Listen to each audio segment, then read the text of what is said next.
MIM Digital Marketing Specialist Program was designed by local and international industry practitioners with the aim to equip all participants with strategic, tactical and technical knowledge to immediately upskill them with the skill sets, employability and increase the demand for their services in the digital economy. The program provides a solid understanding of digital marketing ecosystem in the real world.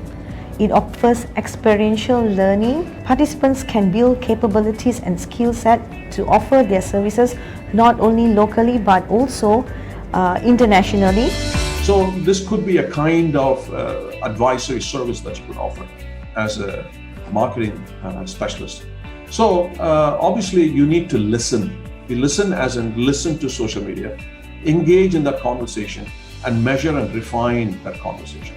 In terms of marketing objective, this will actually support the overall business objective by promoting the brand image and presence across the markets in Asia Pacific. In terms of the facilitators, all facilitators are industry practitioners with years of experience and facilitators who are able actually to impart the practical knowledge so that participants are able to apply whatever learned in the real life. I'm Magat. I'm a chartered accountant by practice. So when I got to know about this program, I was interested because I always get to see this scrolling on Facebook seeing this digital marketing. So I wanted to know what is this about. And then apparently we had this session with MIM. The session was very mind-blowing to me personally, being an accountant that doesn't know about this before. And actually it's very practical to our real-life situation in which what is happening behind the scene that we don't know, but we scroll through every day through our social media. So if you ask me now, can I do a digital marketing service? I'd say definitely 100%. I know what to do, where to click, who to market to, what is our potential prospecting kind of thing. So for an accountant to be able to say that, I would say that this program is successful and kudos to the organizers. I attend this MIM courses. I think it's very beneficial. Can put all these things into our practical. I'm doing property, so this course helped me a lot so that I can do my advertisement more effectively. I believe that I have learned a lot from this course. Speaking of the participants, I feel like everybody has been really helpful, and whoever has extra knowledge or of this digital marketing, they were very open and willing to share their knowledge. It's the beginning for me. I would say this course is very useful and insightful for a beginner like me. I'm totally new to digital marketing. The instructor gave me a better picture of this digital marketing world. In fact, very productive and very immersive and very hands-on. I must really give credit to MIM for doing such overall training, because to me it's a lifelong training. It doesn't end here. In short, I learned a lot. In fact, a lot more than I expected. Thank you, HRDF. Thank you, HRDF. Thank you, HRDF. Thank you, HRDF. Thank you, HRDF. Thank you, MIM. Thank you, MIM. Thank you, MIM. Insightful. Fantastic. Awesome. Mind-blowing.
A very good afternoon, and I would like to welcome everyone to our MIM Crucial Conversations. And today the topic is on combating the threats of cybercrimes in Malaysia by building a trusted, secure, and ethical digital environment. Now, first and foremost, allow me to thank our sponsors, the Konrad Stiftung, and our supporting partners, the Federation of Public Listed Companies, and the Malaysian Insurance Institute for their continuous support. And I would also like to thank our speakers, Yang Bahagia Dato Technologist Dr. Haji Amiruddin bin Abdul Wahab, Insigne Wan Murdani bin Wan Muhammad, and Mr. Karthik Sundar for coming on board to share your knowledge and experts' insights with our participants. Now, this is the third of the fourth webinar series focused on the Malaysian Digital Economic Blueprint, which is a national initiative that symbolizes and aspirations of the government to successfully transform Malaysia into a digitally driven high-income nation. You might also be aware that the timing of this webinar is also perfect, as just early this month, the Prime Minister had announced the 12th Malaysia Plan, which underlines the government's intention to provide an enabling environment for the growth and digital economy in preparing Malaysia to become a technology-based economy. Well, coming to today's topic on combating the threats of cybercrimes in Malaysia, let me just share some of the statistics that we should look at seriously. According to the SIFT Q1 2021 Trust and Safety Index, ransomware attacks grew over by 40%. You'll be surprised that the email malware attacks were up by 600% compared to 2019. Loyalty merchants saw fraud rates jump up by 275% as compared to 2019. It was reported in June this year that a total of about 4,600 cybersecurity incidents were reported to the Cyber 999 Help Center, which is managed by Cybersecurity Malaysia, from just January until May this year. Early this month, Bank Negara Malaysia suspended its Central Credit Reference Information System, that is CCRIS, in a measure to avert potential cyber threats and data leak. Well, 2021 has been a banner year for cybercrimes, and they have taken advantage of the COVID-19 pandemic and the increase in remote work, attacking both the technical and social vulnerabilities. Now, with me today, we have our first speaker, and he is none other than Yang Bahagia Dato Technologist Dr. Haji Amiruddin. And Dato is the Chief Executive Officer of Cybersecurity Malaysia, the agency that monitors e-sovereignty of the country. And Dato Haji Amiruddin has approximately 30 years of ICT working experience in the telecom and IT sector in the government, as well as the semi-government and private sectors. Under his leadership, Cybersecurity Malaysia managed to attain top 10 ranking in the world at International Telecom Union Global Cybersecurity Index Studies. And Cybersecurity Malaysia was also awarded the Best Cybersecurity Innovation Award 2015 and the recipient by FireEye Global, and won champion prizes at the World Summit of Information Society for 2 consecutive years, that is 2016 and 17. Dr. Haji Amiruddin is also the chairman of the National ICT Standard Committee, and he sits in the boards of various government agencies, playing a vital role in the nation's technology and digital economy agenda. I would like to announce here that inform all participants that Dr. Haji Amiruddin will not be joining us for the panel session. Therefore, please send in your questions during this session so that he can answer it immediately after his presentation. Dr. Haji Amiruddin, the virtual stage is yours. Thank you, Mr. Siva. Assalamualaikum warahmatullah, and a very good afternoon. Can I have the slide, please? Thank you.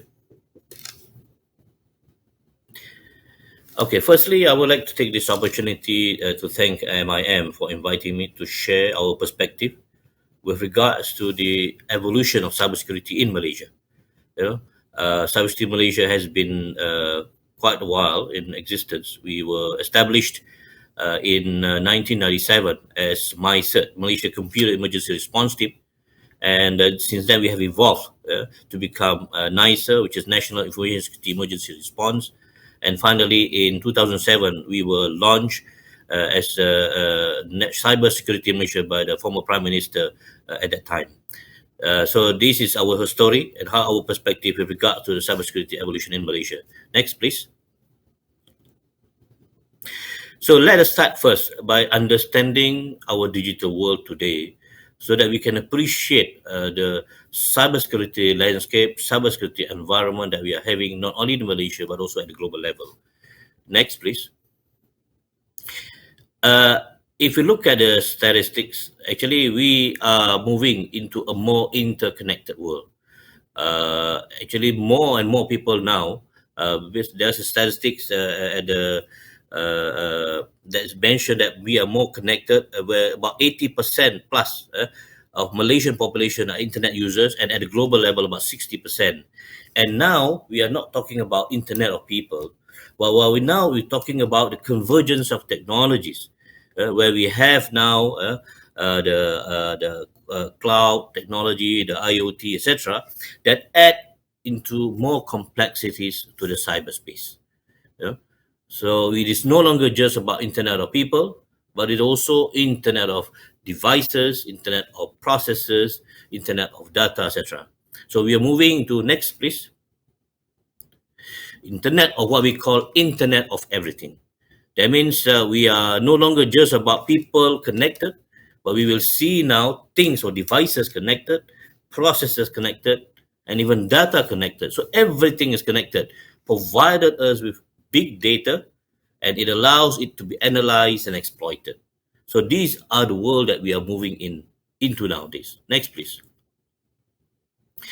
With the COVID-19, this process of digitalization or and at the same time digital transformation is getting more and more active, not only in Malaysia but also at the global level. We see now we know about this new term called new normal, meaning new way of living, going about our lives, our work, and even our interaction with people. Next, please. And this COVID-19 created not only new normal, it also created new trend, new tradition, and new standard. Yeah? For example, we can see more and more people now purchase not only physically, now they purchase online. Yeah? We can see more transaction rise in e-commerce, etc. We can also see more people working from home. This is why we have this term called hybrid workplace. That means we no longer just working from the office, but we can work from anywhere that we are in. The main thing is we do our job as what we are supposed to do. In addition to that, we also see a lot of social distancing. We see face masks, SOPs, etc. Next, please. So this new normal, if we look from the angle of the digital technology, we can see that there's increased and institutionalized hybrid workplace, as I mentioned earlier. We also see the accelerated migration to cloud infrastructure and applications. And we also see the new trend of growth in functionality and use of online collaborative tools. For example, like today, yeah, normally we have physical seminar or physical conference, but nowadays it becomes a custom. We meet online, we have meetings online, even we have webinar and conference online like today. In addition to that, there's also a rise of e-commerce, and more attention to enterprise resilience, and actually at the same time, because of more people using digital technology, internet, etc., expanded cyber attack surfaces to increase telework, etc. Next, please. And this is actually in line to the idea of what we call moving towards fourth industrial revolution, whereby it is actually a convergence between this new cyberspace and the traditional one, such as the physical, social, and even the thinking space. Also, this is a new new direction or new way of, I would say, living cyber-physical system convergence. Next, please. But one thing that we need to understand, digital transformation is not without its risk. Yeah. Actually, the cyberspace has become a full-blown war zone as governments across the globe clash for digital supremacy. And in fact, the Department of Defense in the United States has declared cyberspace as the fifth domain of warfare. Yeah? The traditional one are the land, air, sea, and space. But the fifth domain is actually the man-made domain, and actually, as I mentioned here, is the new domain of warfare. Next, please. If we look at these statistics, this is actually from the World Economic Forum, Global Risk Report 2021. We can see, especially the one that I box with the red box, number 6, number 7, and number 10 in terms of the number 9 in terms of the top risk by likelihood. So even World Economic Forum highlighted that the top risk at the global level is no longer just about the normal natural disaster or natural risk, such as weather or climate change, etc., but also about digital power concentration, about digital equality, about cybersecurity failure. It's all about digital technology. And in terms of the risk, it can apply into short term, medium term, and even long term. So it is a real risk, whether we like it or not. When we embark into digital world, when we use these digital technologies, we are actually expose ourselves to the risk of digital technology. Next, please. And what we need to understand also, as I mentioned earlier, we can see technology convergence. There are a lot of new and emerging technologies. So cyber attacks also evolve together with the technology. We used to have pranksters or script kiddies who basically hack for fun to show off their technical capabilities. Nowadays, it is not just by individuals who show off for fun, but actually it has moved to the level of organized cyber criminals, nation state cyber attacks, and even cyber terrorism. So that is the type of level of attack and sophistication and how it has evolved. Yeah, I used to sit in a panel, for example, there was, I think, Asian Banking Association, whereby the panel together with me was a reps from the FBI in the United States Embassy in Malaysia. And he mentioned how advanced these cyber criminals nowadays. They are very organized. For example, the organized cyber crime, they are just like any corporate sectors. They have CEO, CTO, human resource, business development, etc. But you don't see them physical, just like the physical companies. So that's how advanced and how evolved they are. When it comes to I would say giving damages to netizens, etc. Next, please. In Cyber Malaysia, we have a Cyber 999 help center. And each year we receive incidents and we categorize them into the 9 incidents I've highlighted here at the box here. And we noticed that the top 5 incident has been consistently is basically fraud, intrusion, malicious code, content-related intrusion attempt. So basically, these are the top incident. And in fact, cyber harassment is also part of that. Yeah. So 70% of the total incident reported to us is actually related to fraud. So we can see that in Malaysia, the motive of attack tends to be a lot on financial. Yeah? When it comes to fraud, under that we have several subcategories. We have scam, we have phishing, etc., online purchase, etc. Next, please.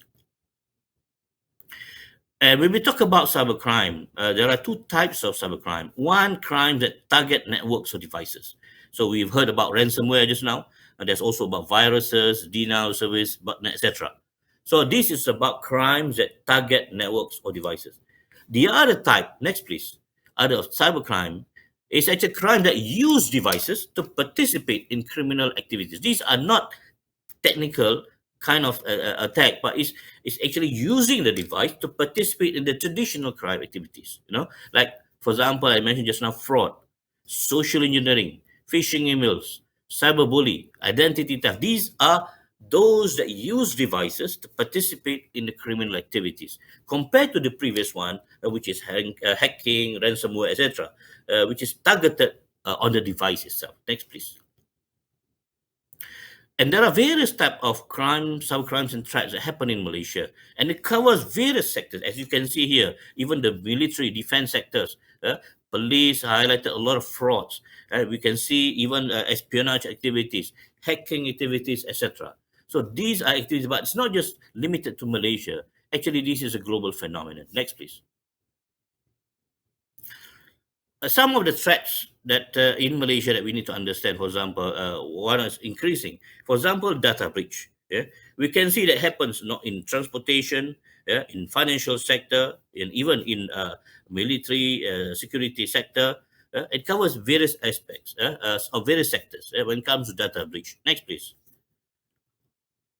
We also have problems related to cyberbullying, which is an increasing phenomenon in Malaysia. Yeah, for example, applies to when for example, during the MCO, we noticed there's an increase of cyberbullying or cyber harassment activities that was reported to our Cyber 999 Center. The seriousness is to the level that the government of Malaysia, through the Ministry of Communications and Multimedia Malaysia, has decided to study the possibility of having a specific act called Cyberbully Act.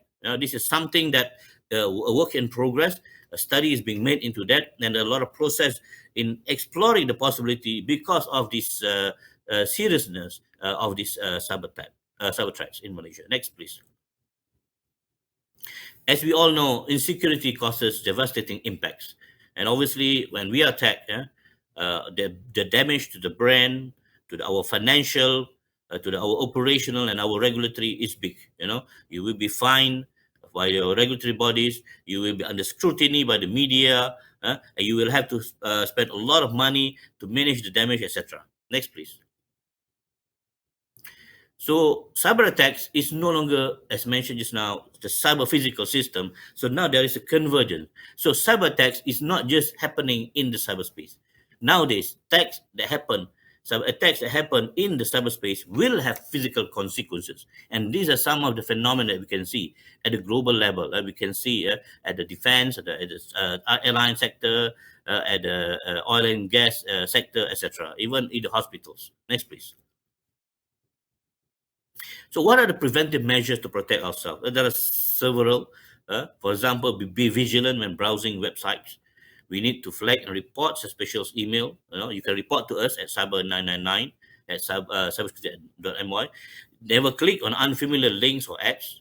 Use VPN whenever possible. Next, please. You can ensure websites are safe before entering credentials. Keep antivirus or application systems up to date. Use multi-factor authentication, and even use strong passwords with as many characters as possible. Next, please. And one thing that we need to understand while we talk about leveraging and technology for our daily lives or our daily work, we need to understand that also a lot of technology advances are also being used in cybersecurity, whether for the good or for the bad. When I mean for the good, we can use AI, for example, in security to protect our system, organization, etc. But at the same time, we need to understand that the criminals also make use of this technology to make a more sophisticated type of attack to organizations. Next, please. And then we also need to have capabilities on cyber threat intelligence so that we can understand the pattern, the behavior of the threats, which is getting more and more advanced and sophisticated. Next, please. In cybersecurity Malaysia, we have several initiatives to look into this and how do we manage all those threats. Next, please. In early this year, on the 23rd of March, the Ministry of Communication and Multimedia Malaysia have launched a program called Cyberkasa. In Malay, we call it Program Pemerkasaan Keselamatan Cyber. So this is what Cyberkasa. So basically, it's an initiative that aims to develop, empower, sustain, and strengthen the cybersecurity infrastructure and ecosystem in Malaysia to ensure our network security preparedness. Next, please. And this program, Cyberkasa, actually adopt a holistic approach with a focus of three key elements that is important to protect our organization, our nation, even us individually. Basically, the three elements are people, process, and also technology. Next, please. So under the Cybercasa program, as I mentioned just now, we have the people or human element, the process element, and technology element. And under that, there are several products and services being developed and had been developed by Cybersecurity Malaysia, basically to look into ways of how do we manage, how do we empower, how do we strengthen, and how do we preserve this cybersecurity infrastructure and ecosystem in Malaysia. Next, please. So the first element is on people or the human part. Next, please. So we have developed what we call cybersecurity capacity building framework. If you see in the triangle, the bottom part is actually called cybersafe. Cybersecurity awareness for everyone. So SAFE stands for security awareness for everyone. This is our program to give awareness and education to public at large, the netizen, the users, non-practitioner, about the basic things to be safe when they are online, whether on the technical component or the social component, is meant to build awareness and appreciation to public at large. The second level is cyber guru, basically focusing on building the necessary competency for cybersecurity professionals, cybersecurity practitioners who require the necessary competency to protect the organization, etc. And last but not least, a recognition to these practitioners as the professionals under the Global A scheme or Global Accredited Cybersecurity Education Scheme that is aligned to the international standard ISO 17046, and then also ISO 27001 and ISO 9001. Thank you. Next, please. Next. So under this cyber safe program, which was launched in 2010, we basically try to provide culture of digital citizenship among the masses from all occupation and lifestyle, whether they are rural, whether they are urban, whether they are school children, whether they are adult, they are professionals. This is a program because we are the users. So this is a program that we focus on called CyberSafe. Next, please. We also share a lot of information, tips from under this program. For example, we share knowledge under our knowledge banks in cybersecurity website through various of posters, tips, reports, and bulletin, e-security bulletin, etc. Next, please.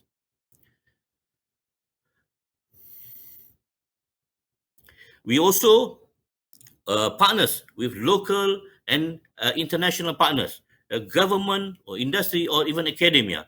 We believe the importance of working together because in cybersecurity area, no one can do everything alone. So that is why the partnership is important at both local and also international level. Next, please.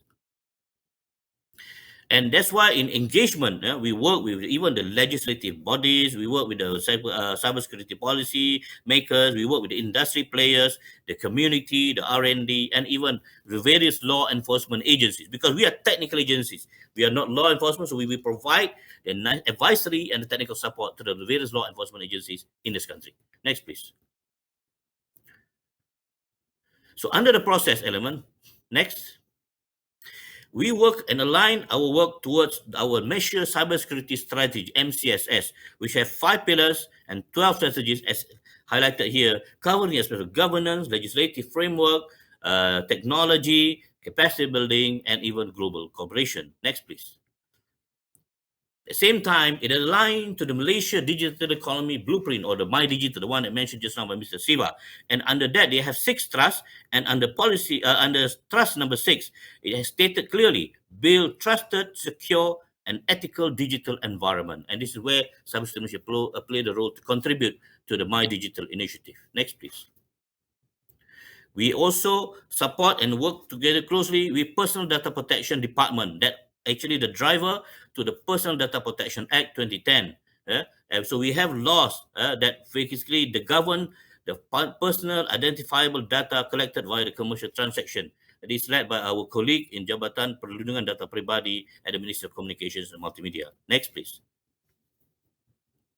We also have national cryptography policy that was launched in 2013, and we developed programs and initiatives to strengthen the cryptography or the encryption or decryption concept or technology these in Malaysia. We have labs that looks into the aspects of testing cryptography and develop of the new cryptography for the country. Next, please.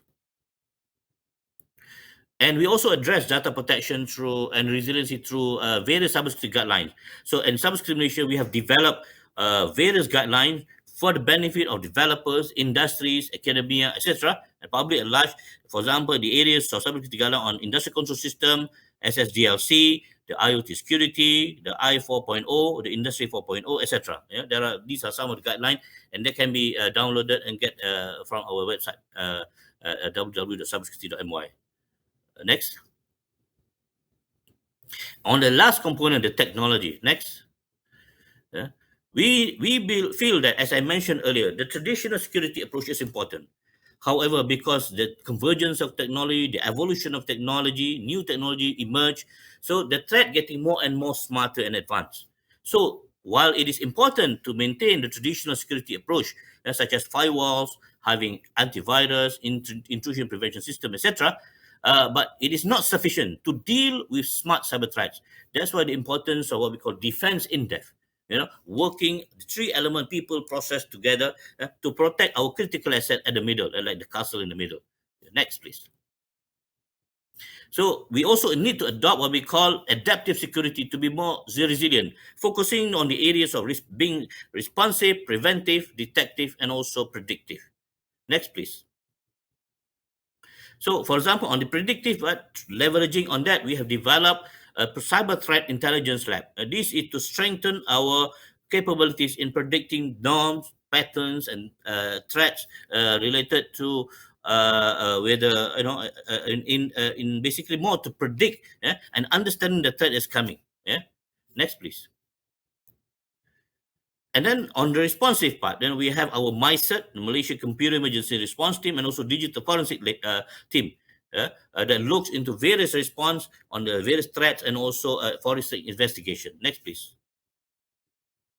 And we have detection capabilities called CyberDef that detect advanced type of threat. This CyberDef mentioned earlier just now. This actually the one we won the Best Cybersecurity Innovation Award in Washington. Basically, the capability to detect advanced threat. Advanced that such that those antivirus is not able to detect. So these are locally developed and indigenous technologies by Cybersecurity Malaysia. Next, please. In addition to that, to prevent, we have developed several labs in looking into how to basically prevent threats through technology vulnerability assessment. That's why we have developed labs like SSDLC lab, the Secure Software Development Lifecycle, the IoT, and also the Fourth Industrial Revolution or Robotic Security Labs. Next, please.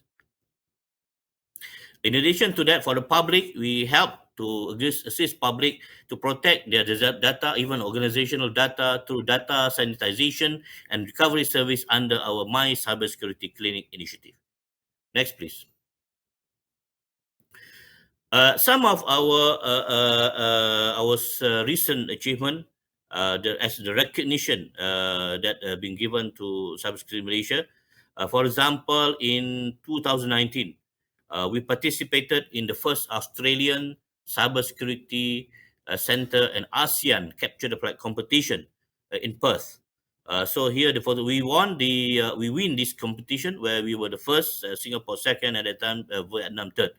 So this is a recognition to the Malaysian and its contribution and also expertise with regards to cybersecurity. Second, the other thing is if you see the lady there, this is my colleague in Digital Forensic Lab. So where actually the lady beside her is an Interpol director, the Global Innovation Director of Interpol. And this was taken in Sao Paulo, where basically it's a digital forensic forum organized by Interpol, where Interpol has actually engaged Cybersecurity Malaysia to assist them in developing global guideline for digital forensic lab, and it's been acknowledged in their report that benefiting 194 member countries.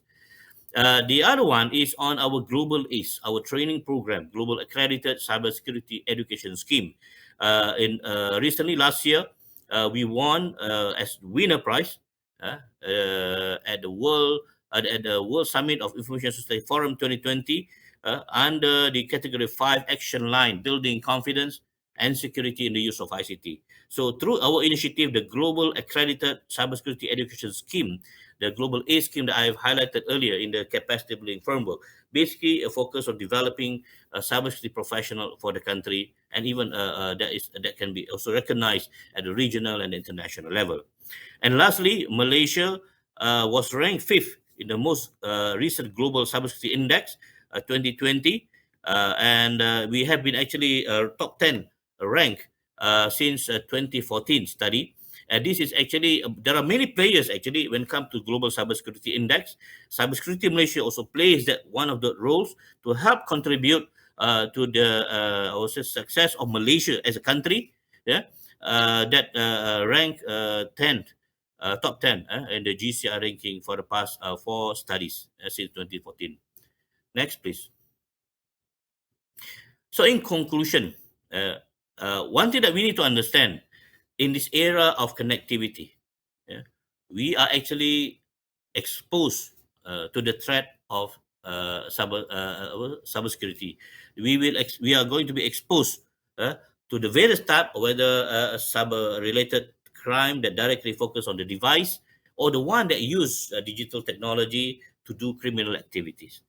uh, and even FBI director, former FBI director James Comey, mentioned there are only two types of organization in this world: the organization that knows they've been hacked, and the one that do not know they've been hacked. So basically, we have to understand that we need to assume ourselves breach.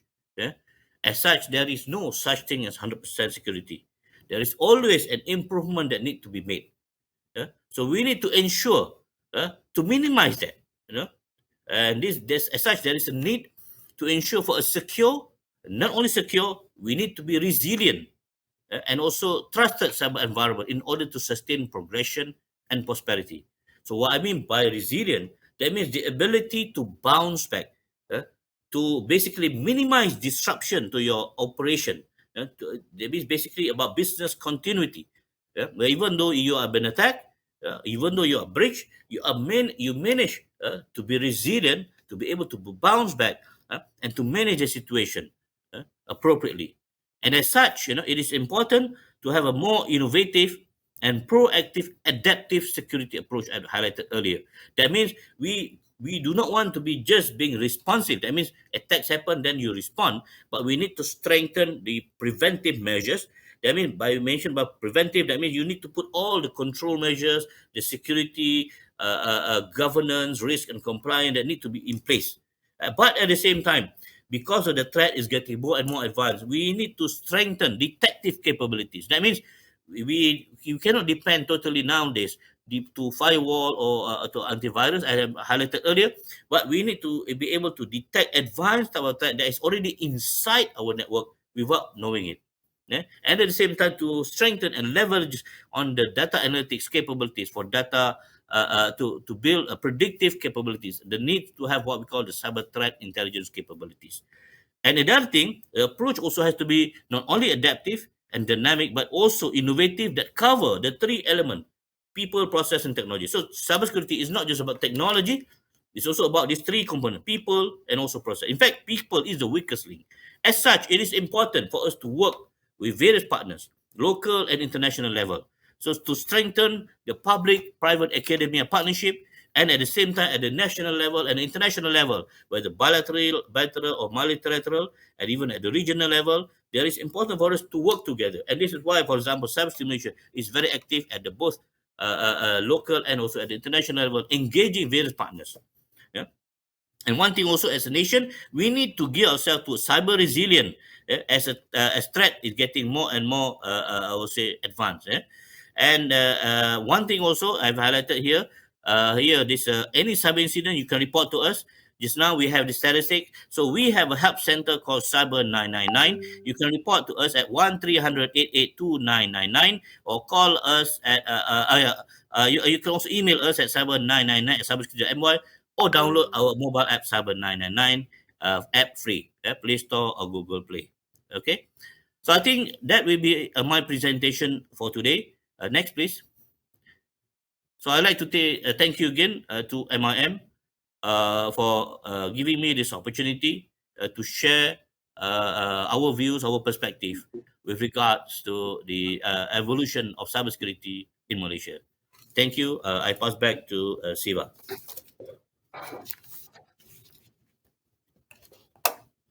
Thank you, Dr. Amiruddin. You have always been very passionate about what you do at cybersecurity, and I also want to congratulate you and the team for the good work that you have been doing, and that also helps in bringing about the greater awareness to the people at large. Now, let's look at some of the questions that we have received.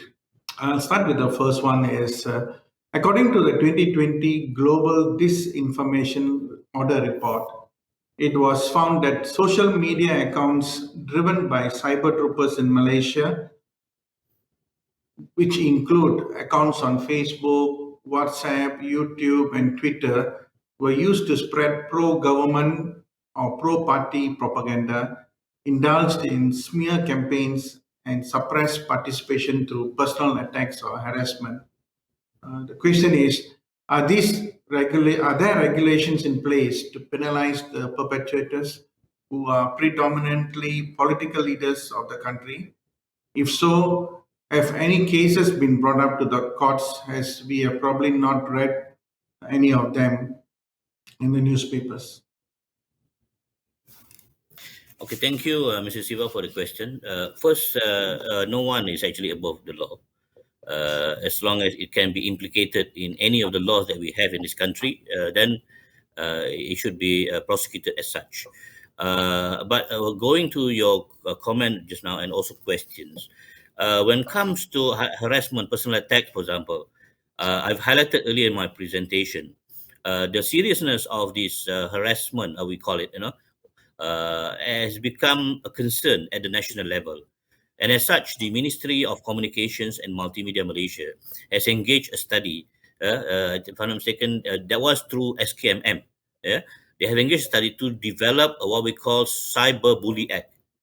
It is not yet being gazetted or it is not yet being brought to the cabinet or the parliament, but it is in that basically in the study stage to look how to manage this issue, because it is I would say sometimes the danger is to the level of it can harass and it can damage the reputation and even fake news, etc. that is there. But when it comes to regulation with regards to cyberspace in this country, we have several, and most notably, for example, under the Communications and Multimedia Act, this is under the SKMM. Under SKMM, these are laws that we can use to implicate any, I would say, or to penalize perpetrators or cyber attackers or those that go against the law. The other law is actually related to Computer Crime Act. That was, I think, under the police. Computer Crime Act is under the police. So those related to those that is under the purview of Computer Crime Act, they will be penalized through that legislative framework. Cybersecurity Malaysia, as a technical agency, we provide technical I would say support and evidence. We are not law enforcement agencies, so we provide I would say assistance to them through digital investigation. For example, our experts in cybersecurity Malaysia are recognized by law under the Criminal Procedure Code 399 as the expert witness in court. Yeah, we are not law enforcement, but we provide the necessary expertise to this law enforcement in their investigation. So our measurement is basically how much the ability of the digital evidence is been accepted by court and used by the law enforcement to then prosecute the perpetrators. In terms of the cases, it is totally under the jurisdiction of the law enforcement agencies themselves, such as SKMM and PDRM, in enforcing or in basically prosecuting the perpetrators. Yeah.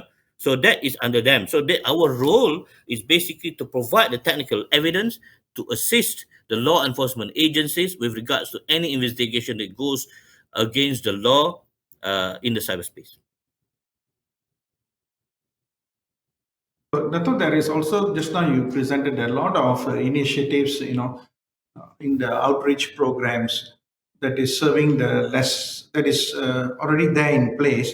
Are there any programs that are out there to serve the lesser affluent society, that is people from the rural areas? Okay, thank you. One thing about cybersecurity awareness, we have this program called Cyber Safe, security awareness for everyone. So it means for everyone. That means it's not just those in urban area, but also in rural area. Yeah? And not only to adults, but also to the school children. And in fact, we have a lot of programs that we have with school children.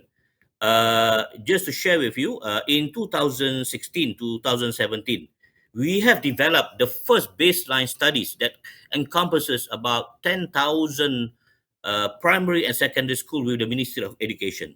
Yeah. Out of that, we find that there are several, I would say, uh, concern with regards to threats that happen to the school children, especially with regards to cyberbully, about cybercrime, internet safety, social media ethics, etc. As such, in 2018 to 2020, we have developed together with the Ministry of Education to develop a module called MKKSN, Modul Keselamatan Cyber Nasional, or National Cyber Awareness Module for primary and secondary for local school. That means this applies for local, say, urban, also rural area. In fact, we under the cyber safe we have various programs such as talks, awareness, that where we go not only to the urban areas, but whenever we got the invitation, we will go. In fact, we have programs at the kampong.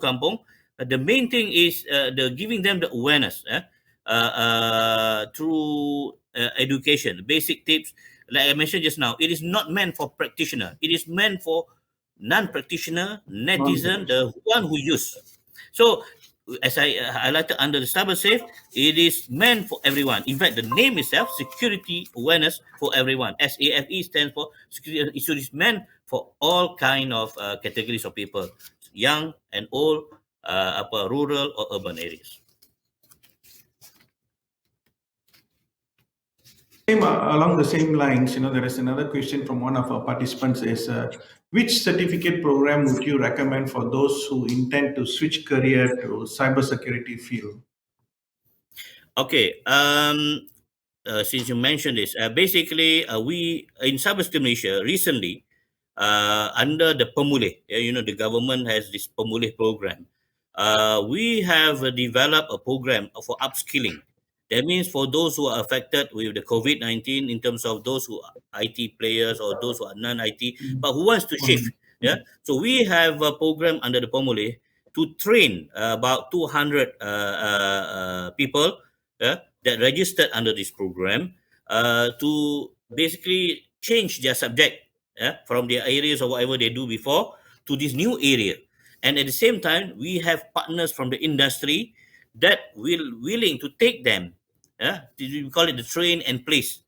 You know, and this is one of the initiatives to encourage more people. And in fact, actually, we want to highlight that this program is also recognized. The training program we provide is recognized internationally, and we have a lot of people who can work even abroad with this field, because this area is the talent in cybersecurity field is limited. There's a study by Cybersecurity Ventures stating that there is a gap of about 3.5 million cybersecurity professionals globally. Yeah, if I'm not mistaken, in by the year in 2021 or 2022. So that shows a lot of gaps, and it is an area that is fast growing, and it is encouraged for those who are interested, and they not necessarily it can be they can not also on the technical domain. There's also on the general management domain, the field of cybersecurity, such as on the governance, on the risk, and on compliance aspect of cybersecurity. So we do encourage, and you can get more information about this at our website www.cybersecurity.my. Thank you, Dato. I'll have two more last questions.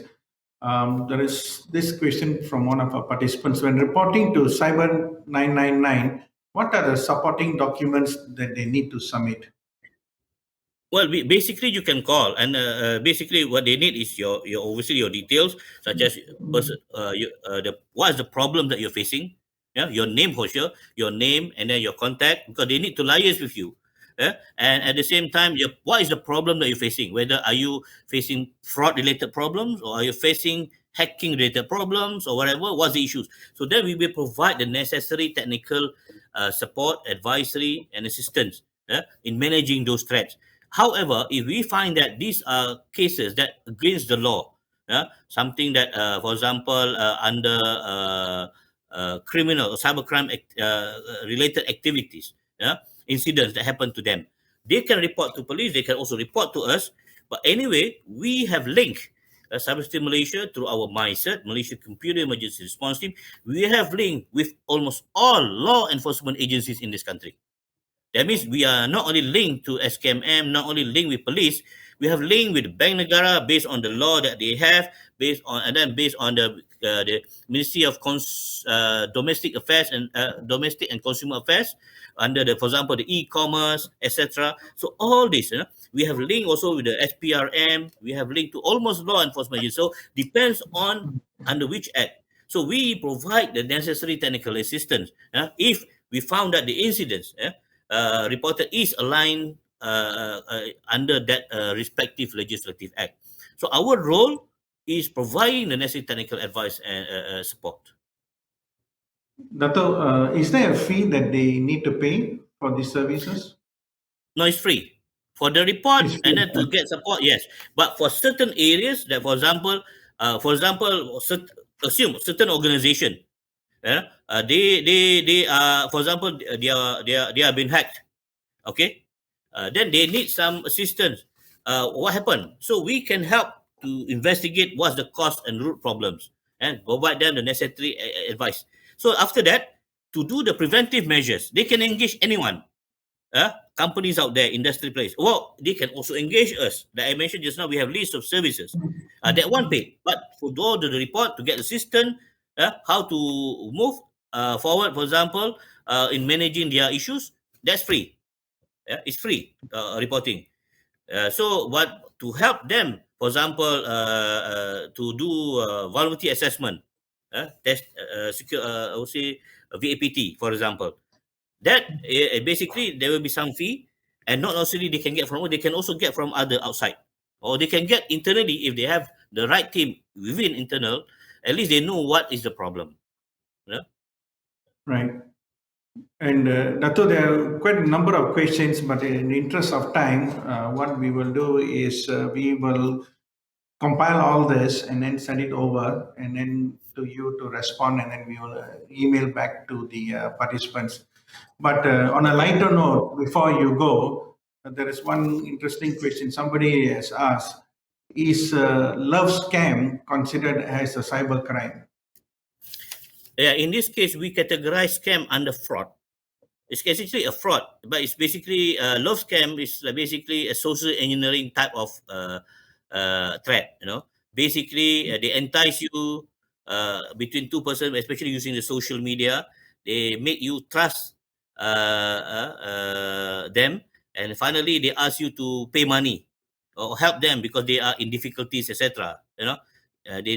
So it's a fraud.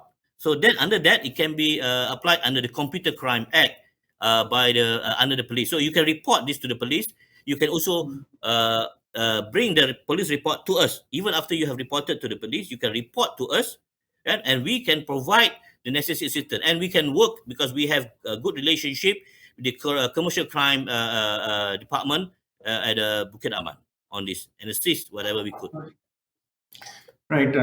With that, we come to the end of the session, Dato, and I want to thank you so much, for joining us today. And I wish you all the best. And please continue to keep up the good work that Cybersecurity Malaysia is doing under your leadership.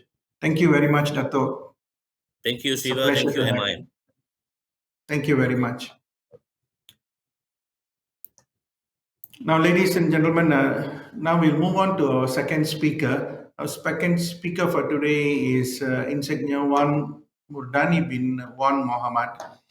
Wan started his career with Time.com in 1995 as a telecommunications engineer. He then joined Malaysia Digital Economic Corporation (MDEC) in 2001.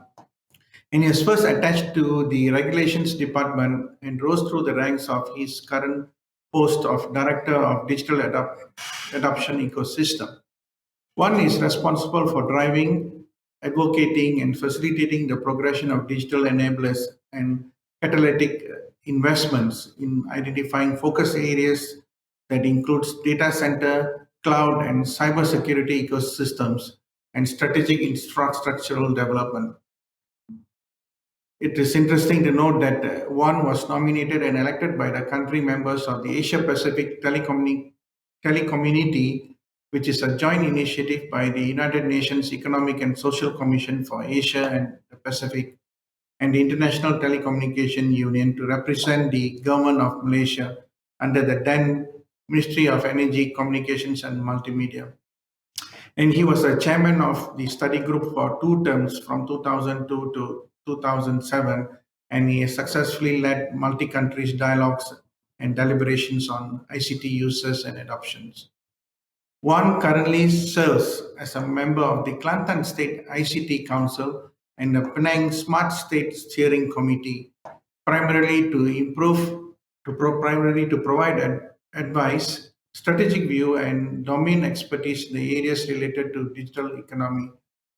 Insignia One, I hand over the virtual stage to you. Thank you, Mr. Siva. First of all, on behalf of MDEC, I'd like to thank MIM for inviting us to be part of this interesting discussion on cybersecurity. Obviously, it is an honor for us to share what we do in terms of driving the mandate for digital economy, and we look forward to share some of the program that we have for the benefits of the participants in this program. Can I have the slide, please? Thank you. So let me just go on the bigger picture of cybersecurity. So MDEC, we are an agency under Ministry of Communications and Multimedia Malaysia. So what we do is pretty much of driving the industry and also ensuring that all the rakyat can get the benefits of digital economy. So specific for cybersecurity, it is one of the technology cluster that we are driving the industry. So our focus is primarily on building a stronger local ecosystem in terms of having the right mix of local companies providing the services to the critical sectors in Malaysia, and also ensuring that we have enough talent in terms of fueling the needs of the industry. So if you look at the greater policy at the national level, so we are driven lately by the issuance of the My Digital strategy, and it is inside there that digital economy is slated to contribute about 22% to national GDP by 2025.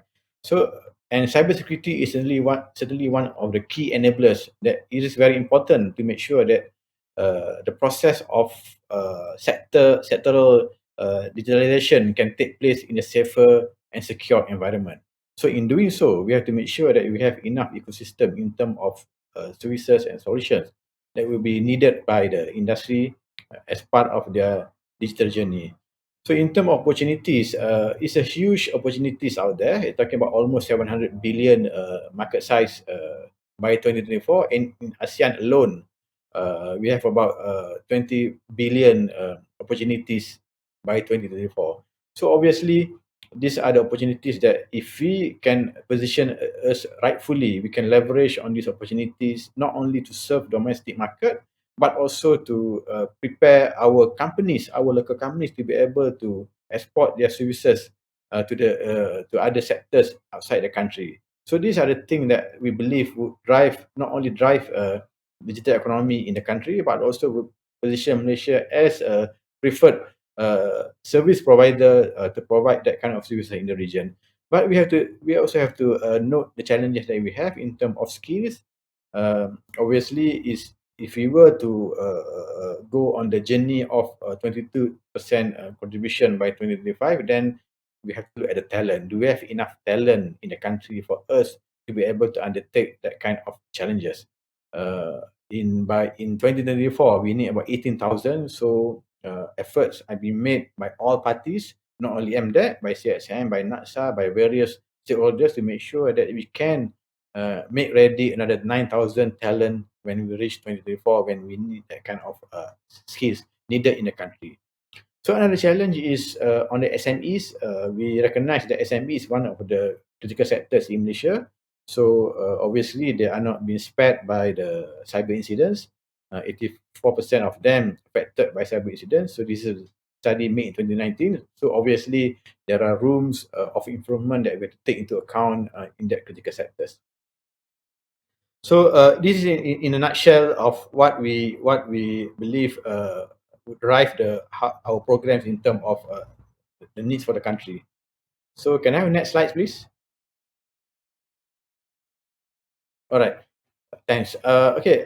So in MDEC, we have a focus area in cybersecurity where we develop a number of companies that are focused on building and developing the security solutions that are needed by the critical sectors.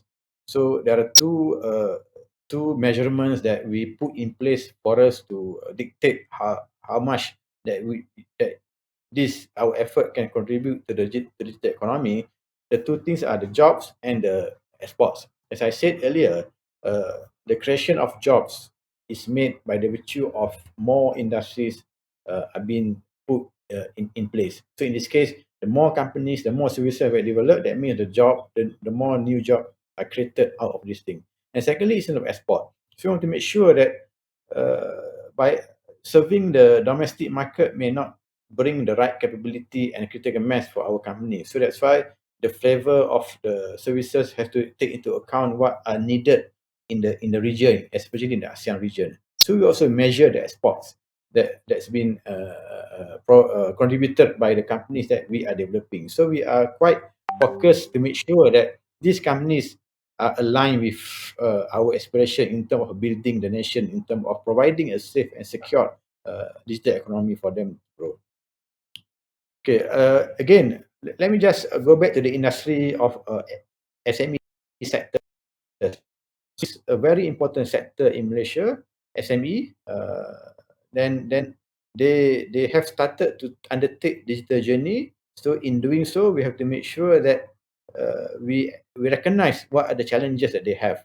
So a study in 2019, as I said before, in 2019, it shows 84%, quite a number of SMEs are affected by incidents, and 76% of them suffered more than once, and has shifted the way that we deliver our workforce.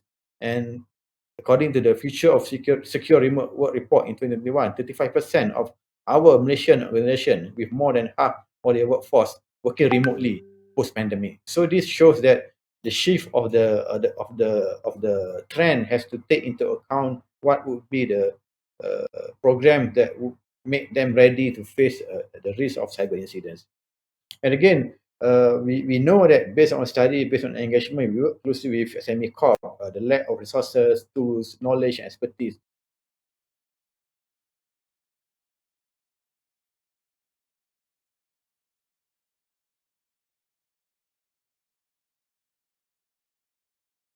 See, so you took the incidents last year alone. The Royal Malaysian Police reported about more than 11,000 cybercrime cases with a total loss of almost 500 million in 2018. So, and then of course, the incidence is increasing over the years. So it put a stronger effort or importance for us, for all of stakeholders to address this kind of challenges that we have, so that we can address that mounting challenges as we undertake digital transformation. Next slide, please. Okay, so the lesson from the pandemic, as I highlighted earlier, there are more and more organizations are working remotely in terms of the workforce. So we have seen an increasing pattern in terms of cyber incidents, in various categories, malware and phishing and things like that. So this warrants a more balanced intervention in terms of how do we come out and give support for our users to be able to address the mounting challenges that they have in terms of going into digital environment. And it has a bigger impact in terms of monetary impact as well. So in Malaysia, it's quite substantial in terms of the impact. So not only in Malaysia but in the region as well. So this is the thing that the new norms that we have to take, that we have to live with, and how do we ensure that we can address this as this thing gets bigger and bigger in terms of adoption of working from home moving forward. Okay, what are the lessons from the pandemic? So first of all is, as I said before, the pandemic has forced the workforce to go virtual. And obviously, this has opened up the opportunities, the risk for any incidents to take place because of that kind of new pattern of working. And secondly is distributed against centralized. Uh, Prior to the pandemic, most of the system, most of the environment are centralized into a physical working environment. But when the pandemic hit, then the remote work has caused a distributed pattern of working, and this is where the challenges come in terms of how do we shift the preparation of cybersecurity readiness from a centralized mode to a more distributed mode. So this is where I think we have been discussing with the industry and the users from the demand side as well. So there are various critical niche areas or services that has to be take into place to make sure that we can address at least what are the critical pain points of the users out there who are adopting the working from home or working remotely. Then the third one is how fast that we can learn and adapt to the situation. The faster the adoption is, that means those group of people who have an advantage in terms of being in the forefront, because they can detect breaches quickly, they can respond decisively. So these are the things that would have them to take into account of what needs to be done for them to be able to serve the needs that they have with the changes of the work strategy in terms of working from office. Now it's more working from home. So this is the next slide. So I'm just putting all the national strategies in one piece. As I said before, we have to work within the ambit of a national strategy to make sure that everything that we do are aligned to the aspiration of the government. So if you talk about cybersecurity, it has been identified as in various national strategies. The first one is Malaysia Cyber Security Strategy, MCSS 2020-2024. So this is a critical strategy that has been developed by a National Agency for Cybersecurity, NACSA, who is a national custodian of a national strategy policy. So they have come up with a strategy where cybersecurity has been identified one of the catalysts that has to be put in place to make sure that we can grow that ecosystem in tandem with the growth of digital economy. And the second one is the recently launched My Digital Economy Blueprint. And then the third one is the 12th Nation Plan.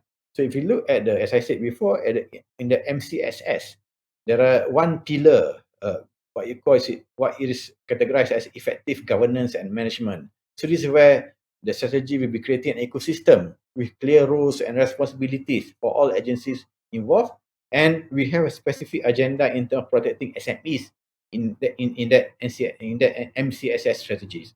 So given the SME is a very important sector. And second one is the My Digital strategy, which is set to how to map the importance of cybersecurity. Then it is clearly listed as one of the main trusts, trust number 6, which is to build trusted and secure digital environment, and strategy 4, increasing cybersecurity uptake among businesses. So these is very important because we recognize as SME or any other sector start to embrace digital journey. So an equal attention has to be put in place to make sure that the journey is going to be protected by a set of rules, a set of governance, a set of availability of affordable services that they can subscribe to for them to be able to adopt digitally in a safer and with a peace of mind.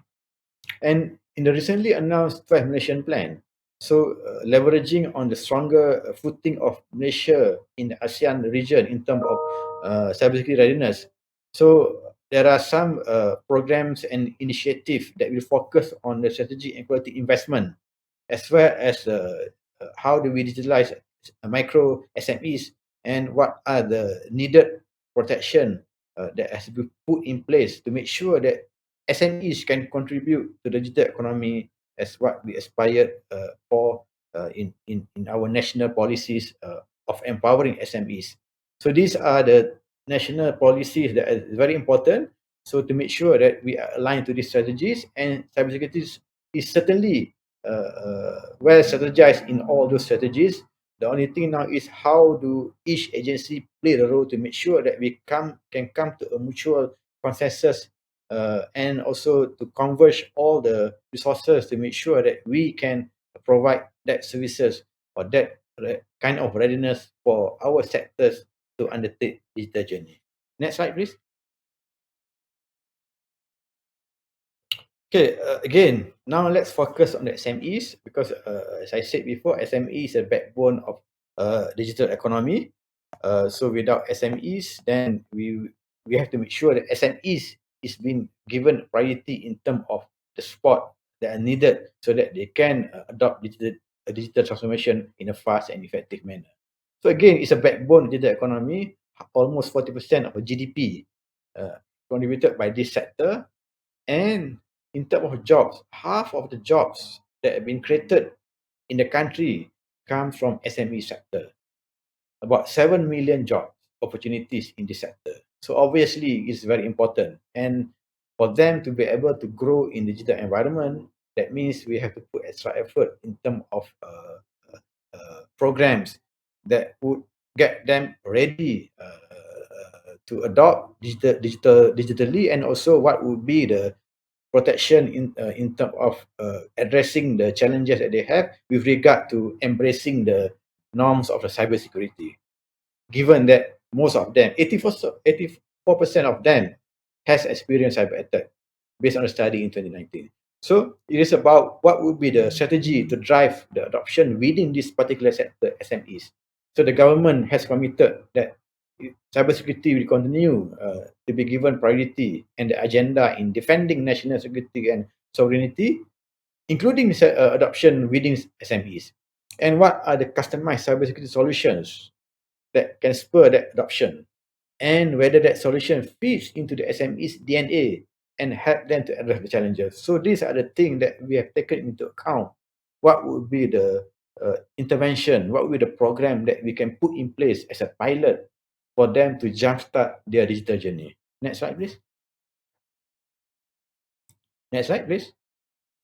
Okay, having said that, we have recently launched what we call a metric cybersecurity for SMEs on June 28th of June 2021 this year. It was launched by Yang Muhammad Datuk Seri Ismail Sabri Yaakob, our Prime Minister.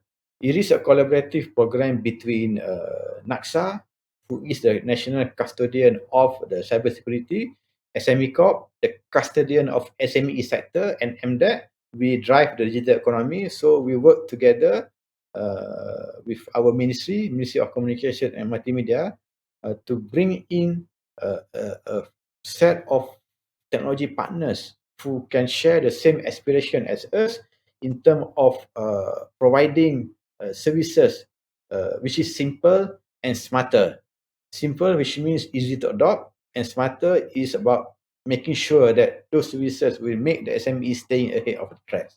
So these are the first 5-6 partners that have shared the same vision as us. So the time.com, NetSys, Pernet Technologies, DNS Vault, Securemetric, and Tech Forte. So these are the first batch. So we are getting more and more local technology partners to be part of this initiative when we roll out these services. It is very important for us to grow the local technology partners, because we want to make sure that the protection of cybersecurity to our critical sectors are being provided by our local partners. Perhaps in the niche market that the expertise lie within particular companies, because it's very important to make sure that a sense of technology sovereignty is put in place. We want to make sure that the opportunities created by the growth in the cybersecurity services is being fed by our local players as well. And also, how do we position them? How do we customize their solution into the specific needs of the SMEs?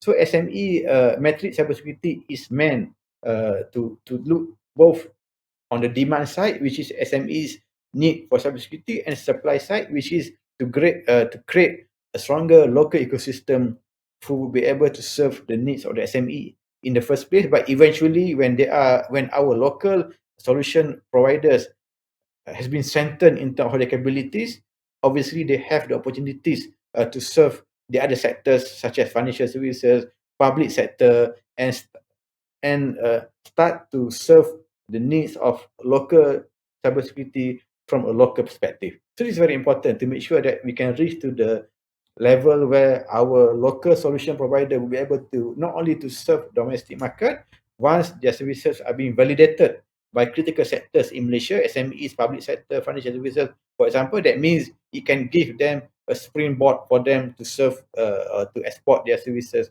outside of Malaysia. So these are the short-term and long-term goal of the metrics. Next slide, please. Okay, so there are four key areas that metrics is focusing on, because we believe that this is something which is customized to the needs of the SMEs. The first one is a 24/7 cybersecurity monitoring. So these are the one that provided by one of the local partners who have joined forces with us in terms of this security operation monitoring center of SOC, because this is a very high investment. If SMEs were to invest on their own, perhaps or most likely they wouldn't have the financial capabilities to do on their own. So this provides a 24/7, 365 days a year monitoring services to detect abnormal activities, and key features including continuous monitoring, analysis and assessment, collection of data into actionable information, and also mitigation and remediation. So these are very important to provide an onset environment for them, for SMEs to know the cybersecurity have in the areas of their businesses. And secondly is digital signature. So this is an advanced digital signature platform based on PKI technology that allows users to upload any document and sign it at any time and anywhere to replace the traditional paper-based handwritten signature. So there's reduced cost, increased efficiency and productivity, and it jives well with the pattern of people working from home, where they have to make sure that certain controls is put in place for any validation of the document that has to take place, because they can't have a luxury of a physical signature if they were in office. So this also will serve the needs of the working from home environment as well in terms of document validation. The third one is secure web browsing. This is where to prevent threats from any critical servers. Features including URL filtering, malware, phishing protection, flexible policy creation, policy exception, report, and web-based interfaces. So this is the thing that would provide a secure interface for SMEs through the metrics program that we work with our technology partners for them to at least address the interfacing with the customers. And the last one is more on the protection of critical assets.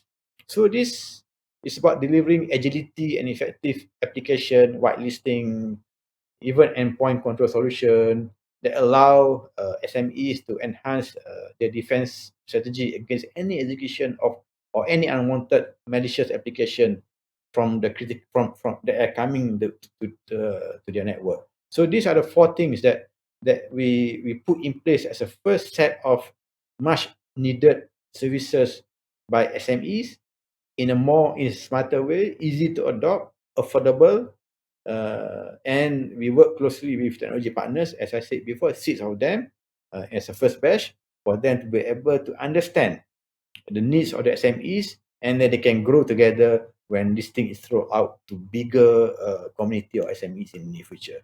So it is a three-pronged strategy: mitigate and prevent instances of cyber attack. So first, it provides 24/7 surveillance.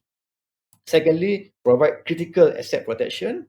And thirdly is assessing the vulnerability and gaps of the threat of cyber attack. So these are the things that we put in place, a framework that will be something palatable to the SMEs, which they can start to onboard immediately once they have defined what are the requirements that they have with regard to protecting their businesses. Next slide, please. Can we move next slide, please. All right. So this is where the matrix is meant to be, is to flatten the curve for cyber risk for businesses.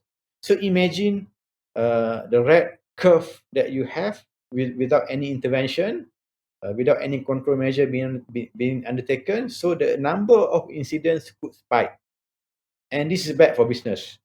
Incidents could mean loss or breach of customer data, financial information, intellectual property, employee data, internet emails. So even loss of trust with customer even. So these are the unmitigated curve that perhaps mostly faced by the SMEs. So the program like Matrix would help to flatten this curve, because the one in the green, you can see with intervention and control measure in place, then we can have a significant reduction of incidents, less incidents, which is good for business, and indicating that the SMEs, the business, can regain the control of cyber risk and doing the right thing to leverage cybersecurity as a competitive advantage to accelerate their business in the digital environment. So these are the spirit of Matrix in terms of giving that kind of security to the SMEs, and in fact other businesses as well, when they are ready to adopt the digital journey. Next slide, please. Okay, perhaps let me just take a few minutes to give an overview on the stages of how SMEs can adopt a solution through Matrix platform. The first one is we do the awareness session through the webinars. We consult SMEs, we consult with other partners who are the potential users of these services, and that with collaboration with technology partner, we are doing a series of webinar to share about the Matrix program. What are the technologies being offered and how it can help SMEs to identify gaps that need immediate solution. So that is on the assessment part. The second one is, so that is the awareness. Second one is normal assessment. So after they attended the webinar, so we have an online self-assessment tool that SMEs can undertake for them to know, to do their own self-assessment by answering some of the questions in that form. And then based on the feedback or input given by the SMEs, then we know what kind of gaps, what kind of preparation that they have to deal with in terms of safeguarding their businesses. And with our technology partners, the 6 of them just now which I mentioned, we can offer a direct consultation to the SMEs on the matter specific to their needs. And once that kind of understanding and appreciation has been established between the SMEs and the technology partners, then they are accorded free trials. This is open to all SMEs who meet certain basic conditions, specified conditions, which is not very stringent, but it is meant to at least validate some of the businesses of the SME to make sure that it can operate within the approved framework and environment. And by having that free trial, they can have a first-hand experience how the technology works, how the technology can address the concern that they have identified earlier. And the third one is adoption. This is where once they can have that a comfort of trying that thing and appreciating the value of it to their businesses, then it is easy for them to have a negotiation with the technology partners, and which they can continue to subscribe certain services that are relevant to their business need with the technology partners. So we encourage SME to seize these opportunities. And obviously, there are some financial assistance related to SME digitalization that been offered by a few agencies in the country, which potentially can at least mitigate some of the financial needs that they have in terms of adopting the services. But the thing is that by having this metric as a journey for them to understand, to appreciate, then they will have more information, more knowledge in terms of what do they need and what kind of investment that they have to put in place to make sure that they can address their needs. So this is the metrics adoption strategy that we put in place, and we have a number of SMEs already onboarded into this thing, and we are looking for more SMEs to be onboarded on this thing to make sure that we can provide enough platform for them to be able to get them prepared to undertake digital transformation. Next slide, please. I think can you move next slide? So I think that's all from the sharing from MDAT.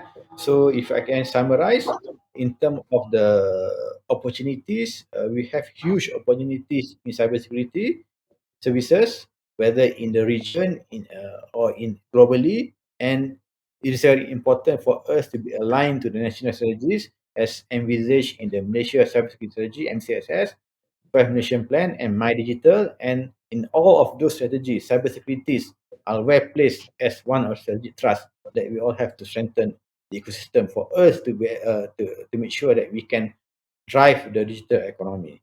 And also, it is very important for us to strengthen our local ecosystem to make sure that they have the capability to serve the needs of critical sectors in Malaysia. And also, by virtue of providing that services to our critical sectors, their services are well validated for them to export their services in the ASEAN region with huge market opportunities, about 20 billion in 3 or 4 years' time. And specific for SMEs, which is a critical sectors in Malaysia, contributed about 40% or 50% of the GDP and half of the national workforce, then they are starting to undertake digital journey, and we have to make sure that we have enough programs out there. And MDEC itself, through our collaboration with NATSA, with SME Corp, with local technology partners, we have a metrics program that we believe can be as a good platform and baseline, one of the baseline for SME to be better prepared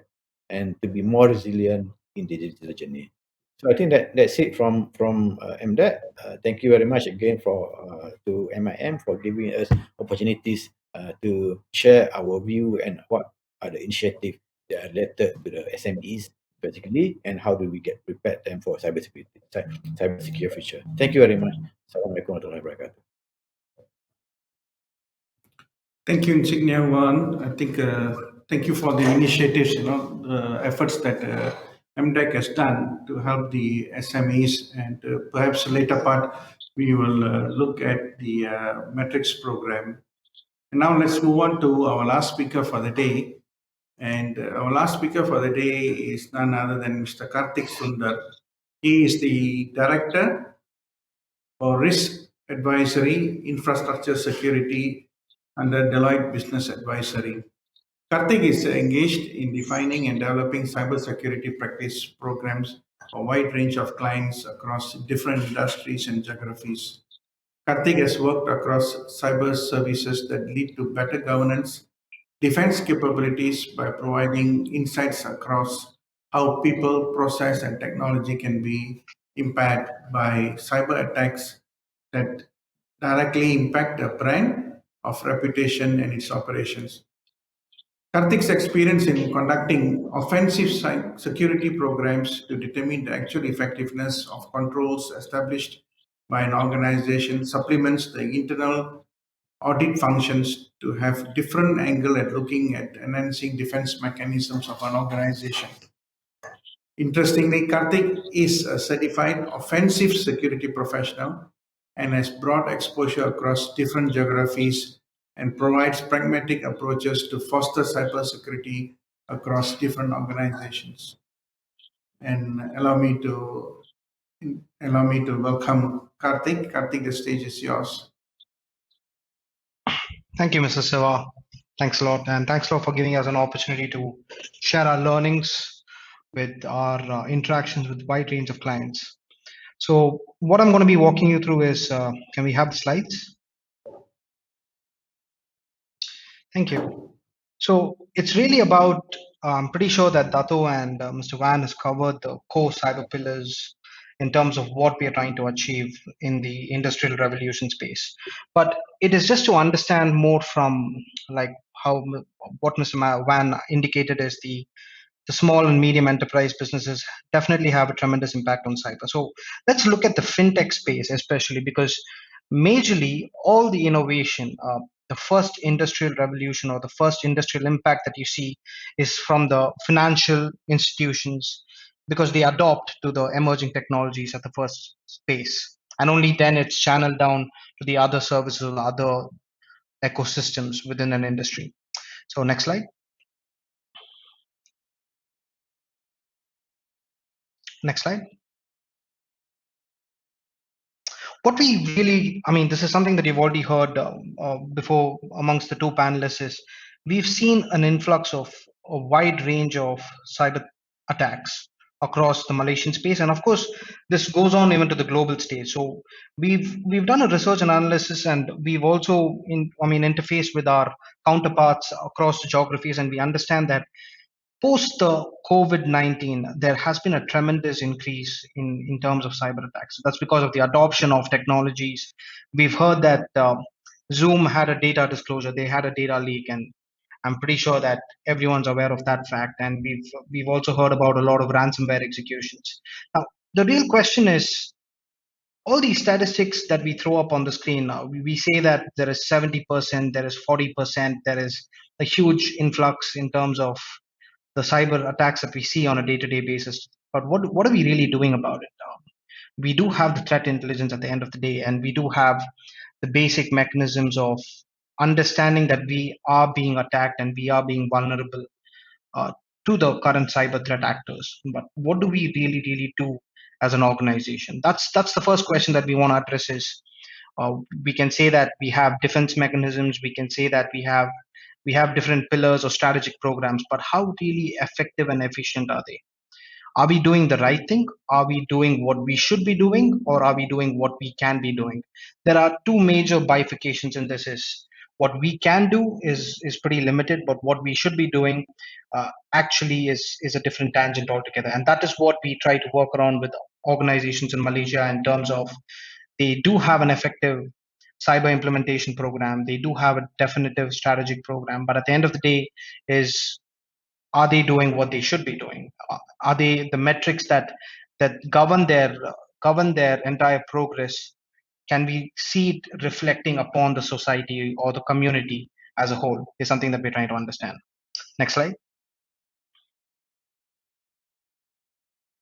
Great. Right now, at this point in time, we've been interfacing with clients, and we do understand for a fact that a couple of post the pandemic, we do understand that there is enablement of remote workforce.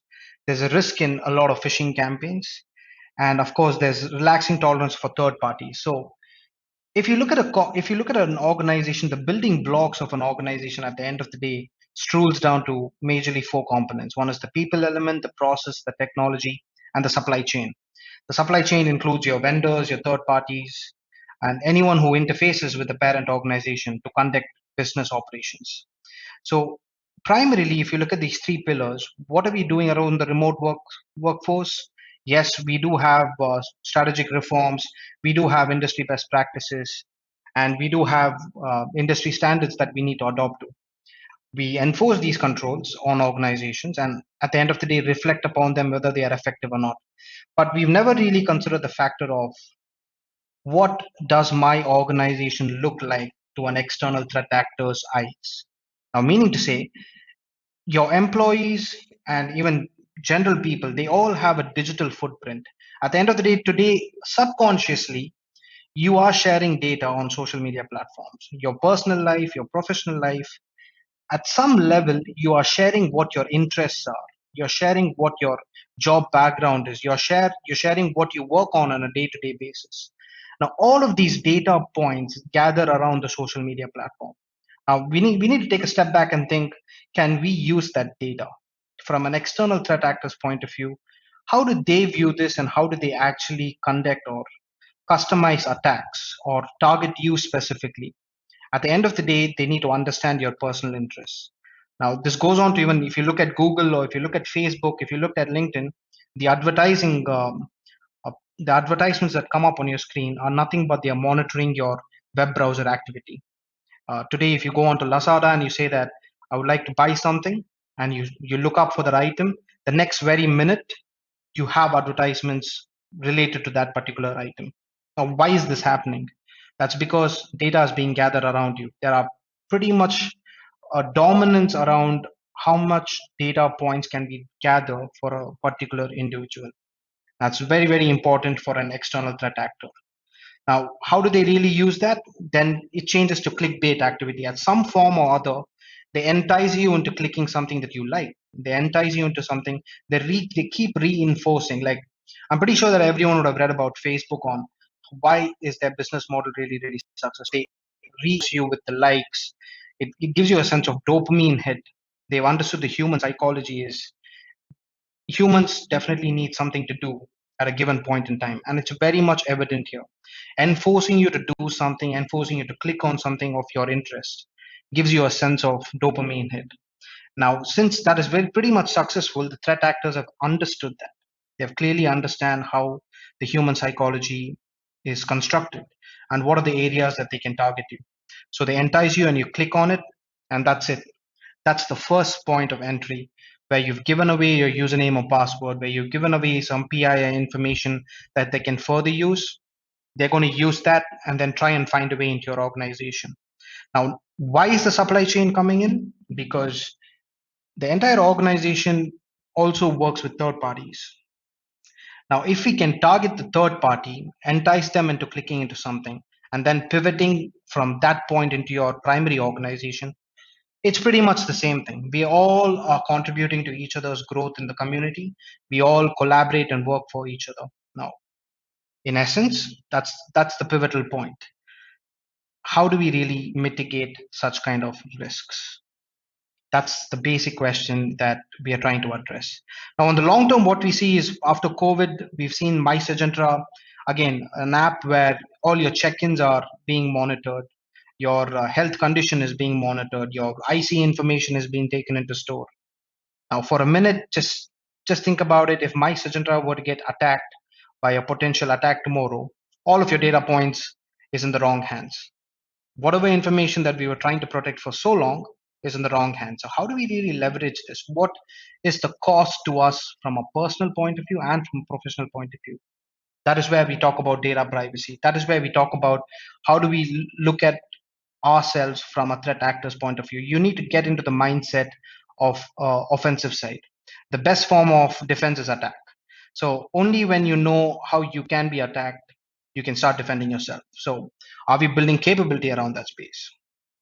At the end, then are we legislating relevant privacy laws? And as you see that businesses, like today you move every, I mean, recently I tried to purchase a laptop from a physical store and they told me that I can only do it online. So if you can clearly see it, we are moving away from the physical stores into a digital store. Now, today, I'm pretty sure, or maybe down the road in 2 or 3 or 4 years, you can see that the majority of the business landscape, they will have a physical store only for a window shopping purpose. And if you're going to walk into a physical store, everything is going to be digitalized. Everything has to be online. The payments that you make have to be online. The choices that you have to make is online. They're already there, but it's just that the adoption acceleration and the movement towards the adoption of the digital journey is going to be soon. You can soon see it coming into reflection in a couple of years. Next slide. Great. Now we spoke about what exactly is the impact of such kind of attacks. Now there is a direct loss on revenue. At the end of the day, all organizations are moving into cloud. They're moving into, they are adopting to emerging technologies with an objective that yes, we would have to increase customer experience. We would have to easen out the customer experience in the platform and also increase the cash flow. That's their objective. Every organization is going to start looking at making profits, right? And also a component of flexibility and also a component of monitoring. So as and when you change the culture, as and when you change the way in which you work, you're going to start working from anywhere at any point in time, right? Now everything, your expense systems, your leave management, everything is going to go digitally. So all we have to do is have an effective use case scenario from an offensive side. And if that use case is right, if we are able to get that right once, we can definitely create a lot of damage within an organization premise, which leads to your ransomware, extortion of payments, and every threat actor, like what Mr. Tato highlighted, is Malaysia is totally inclined towards financial gain. So every cyber threat actor that comes into Malaysia is going to have an objective of how do I really fundamentally leverage myself to be of financial advantage and make money out of the attacks that I conduct. That's the whole point. Now, at the end, all of this is going to result back into two things. One is the reputation damage and one is the customer retention. The day you are exposed on the papers, the day the media is going to come after you, you are definitely going to take a hit on customer reputation. You're going to lose customers. Eventually the cascading impact is you're going to lose cash flow. Eventually your business is at stake. So nobody wants to take this risk. All organizations want to step up to the game and ensure that cyber is a part of their journey. Next, please. So this is more from an insight of a geopolitical or how the political tensions across the globe have a tremendous impact on cyber, and not only political tensions in Malaysia, but eventually in the US and China, how they definitely have a tremendous impact on Malaysia. We've seen interfaces. We've seen that denial of distribution or denial of services. You can definitely use Malaysia as a point, as a parent point, where attackers are sitting in the US. They can use Malaysia servers and then they can conduct a distributor denial of service. At the end of the day, the blame game on who's actually the cause of it is going to come into Malaysia. So there's again a root cause analysis that needs to be conducted. There's again a detailed investigation in terms of forensic. There's law enforcement. There's media response. There's too many complications involved in a particular cyber threat actor. But just to give you a flavor of yes, there are political tensions, there are nation state sponsored attacks, and it is for real, and it is clearly happening around the world, and you may see it on a day-to-day basis on your papers or on a day-to-day news feed, that there is some level of cyber news on a daily basis that you come across. Data is being leaked, ransomware is being executed. So all of this has a tremendous influence on political tensions as well across the countries. Next slide, please. So some statistics is what we've really gathered is how much amount have you paid in terms of ransomware, what is the cost of a remediation, and what is an average downtime. These are the key parameters that we need to consider. Right now we are looking at 19 days of downtime. So just translate that into revenue loss. I mean, from a common sense perspective, if you were to say that my business is down for 19 days, that's a matter of concern for anybody. And that is something that we need to address. That is something that we need to sit and talk to the organizations and say that we have to do something about this. And we have to definitely work on creating a strategic program with real actionable items to ensure that this doesn't happen to organizations. Next slide, please. Great. This is something that we've already covered across the two panelists as well. Is what do we really do? How can we increase awareness? How can we really define a pragmatic cyber strategy program? We would have to sit with the board and discuss what are your critical assets, what is the critical national infrastructure, and what is the critical asset inventory that you own, and we work our way backwards. So it's very essential that we define what is critical for an organization, what is critical for an individual, and you go back and say that okay, How do we really protect these assets? And it then channels down to every other aspect of people, process. We look at risk assessment, we look at monitoring, detection possibilities, we look at what are the technologies that we can use to support these initiatives. Next slide, please. Great. Next slide. Next slide. So what we really did is we spoke to a couple of financial institutions across the globe, including Malaysia, and we really wanted to find out of what are their core initiatives. We spoke to a couple of financial institutions. We conducted a survey and a campaign to really understand what is their perspective and mindset around their organizational profile, their operating model, their risk profile, and their program budget. So how much do you really invest in cybersecurity? And surprisingly, we got around 52 responses. Next slide. So we got about 52 to 53 responses, and we were able to gauge, or we were able to find out that the data that we gathered gave us some interesting insights. Next slide. Next slide. So overall, we saw that there's a spike, or there's some amount of noise being made at the board level. The noise is, yes, they have to prioritize cybersecurity. Now, comes from the World Economic Forum. It comes from the local government bodies, and it is pretty much imperative that yes, organizations have to start considering cybersecurity as a part of their business model at the design stage. This is not at an operational stage, it is right from the design stage where cybersecurity has to be involved across. Now, we also looked at what are the metrics that needs to be used. If you can look at the slide, is what is the vulnerabilities that they are exposed to? How do we really remediate? And what's the real process behind all of these pillars? Is something that we came about in terms of the survey. Next slide. So since 2018 to 2020, there's a couple of similar common patterns that we've seen. Out of the respondents, we see that technical vulnerabilities still are at, we see that two people say that yes, we are exposed to technical vulnerabilities. Supply chain wasn't there in 2018, but in 2019 and 20, there came about where supply chain was attacked and they were able to get through from a third party aspect. And data leakage is something that has been ever since 2018 and 19 and 20. We've seen an increase in the data leakage activities. And one thing which has come up new is the insider threat. People sitting from inside the organization. Can they influence, and then can they be a pivot point as a cyber threat actor for organization? It turns out yes, and we've seen that companies have been handling disgruntled employees, and the disgruntled employee at the end of the day decided to attack these organizations, and they went about espionaging their cyber backbone itself, compromise of systems or leaking data outside and then selling it on the dark web.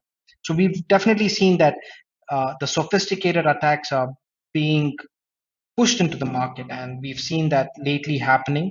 It's just like the stock market where it keeps increasing. At over a period of time, the attack surface is just, it just enhances and it has a wider coverage because of the convergence that Dato spoke about.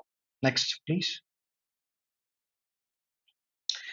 So the real question is the cost. Now, organizations come heavily down when you tell them, okay, listen, we are facing with a lot of attacks now. We have a cost associated with it. Now, everyone's going to jump up the table and see it and say that cost, okay, how much? Is it really worth it? Do I really have to implement it? Those are the challenges that we're facing in terms of perspective management with the board, that cyber is more of an enabler than just a process. But we've also seen some activity around the investment. We've seen that the fintech space has made some tremendous leverage where they've started increasing their budget for cybersecurity on a year-on-year basis.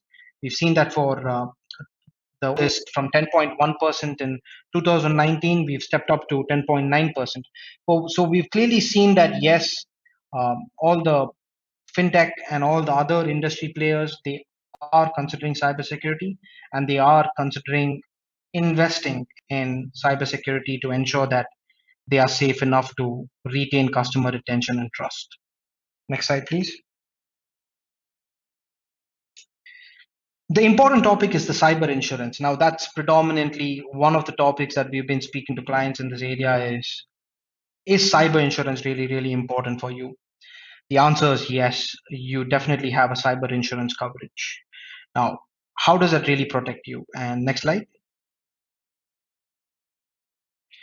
It protects you against a lot of indicators of attack. Now, of course, the data leakage, the crisis management, the ransom extortion payments that is being requested for, the fines and costs from regulators. The cyber insurance gives you a fundamental foothold and confidence for you to run your business operations without having too much of worry. It serves more like your medical and your lifetime insurance. It's just that you are covered from all the angles and they are able to support you. Next slide, please. So, like typically any insurance, they have a set of rules and regulations is what is covered from a first party coverage, what is being covered from a third party coverage, and of course, what they wouldn't cover. At the end of the day, they will definitely give you a good glimpse of if you're not adopting to industry best practices, if you're not encrypting your data, and if there's a malfunctioning during your design stage where you've overlooked during your programming or your design development, if you've overlooked in terms of vulnerabilities, that is not something that they would cover from an insurance perspective. So in essence, the way to go is to have a cyber insurance for most of the organizations, and it is going to aid as a boon rather than a bane when you are put forth against a lot of cyber threat actors. Next slide, please. So we had a look at the policy now. We've all been speaking about policy definition for policy formation, but what we really understand is the coverage of policy across industries is still not mature, at least in the APAC region. These policies that we need to definitely have control over, we definitely need to detail it out and totally understand the policy coverage is something that we need to deeply look and ensure that we are covered. Now, this is more from a third party and regulatory aspect. There are areas where we have not looked at, and international bodies have looked at mature countries such as the United States, the Netherlands. They've already started working on it, but at least in the APAC region, we've not started looking into a few aspects of policy definition when it comes to cybersecurity, and that is something that we need to cover as we move forward in this journey. Next slide. So how do we really typically come about a cyber insurance placement? So we go up to the organization, we ask them the right questions, we assess their environment, we do a third party risk management, we review it. There is a report which is generated, and then we go up to a cyber insurance and say that now this is my business model, this is my data flow. What is the best policy coverage that you can give me? That's what we really do from our standpoint. Next slide. Great. Like we already discussed about budget, at the end of the day, cost optimization is key. So we have industry best standards such as NIST, which talks about identify, protect, detect, respond, recover. But at what cost? Can we enable all the 5 pillars with an investment of 1 million USD? The answer is definitely no. You definitely need to have a justification to what you propose. So we really look at optimizing this cost. We look at the organizations, we look at what are really relevant to these organizations. We mainly come about, okay, now you are in a journey of maturing your cyber posture. What is it that you need to invest now? And what is it that you need to prioritize down the road in 3 years, 2 years, and 1 year? You give them a good fundamental roadmap of what they need to be focusing on and how their investment should cater to their cyber posture needs. Next, please. So interestingly, I think in the Malaysian space, especially the CISO, we definitely need to have or hold accountable for cybersecurity initiatives. Now, we can't emphasize the importance of a person representing cyber at the board level, because the board doesn't really understand the language of cyber. We definitely need to have a person representing cyber at the board. So we go about educating, or we go about sharing knowledge on why CISO role is important, and typically where the CISO should be reporting into. At the end of the day, is the chief information officer, so that they can enable and channel down communications and ensure that cyber is a part of a journey for an organization. Next slide, please. Next slide. Okay, it's mainly about, we've seen since 2018 to 2020, some common challenges have been reoccurring, but lately we understand that yes, business growth is expanding. The emerging technologies is exponential in growth.